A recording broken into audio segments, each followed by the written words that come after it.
Questions about Pierre Poilievre's refusal to get security clearance have persisted for a while and are now clearly a part of this campaign. What impact could this have on the election?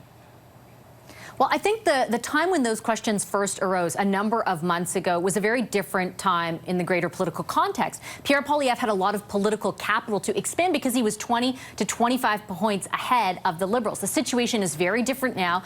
Plus, there's a lot of policy convergence between the Liberals and the Conservatives, which means greater focus on the leaders themselves. And anytime there is a question of leadership to be debated on the merits of it or not, the fact that that question is being raised potentially has an impact going forward. And right after those revelations today, the Conservatives brought up the Liberal leaders' connections with China. What was the link they were trying to draw there, and what was the Liberal response?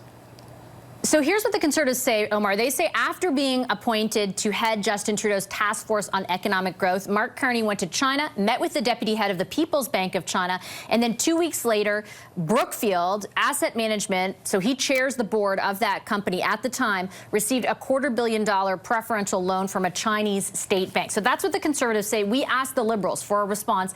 They said in part in a statement, this is a desperate attempt by Pierre Poilievre to distract from the fact that he refuses to get his security clearance at a time of crisis for Canada. They did not, however, address the substance of exactly what the Conservatives are accusing Carney of. So I anticipate there will be questions on the campaign trail for Mr. Carney on this very thing tomorrow.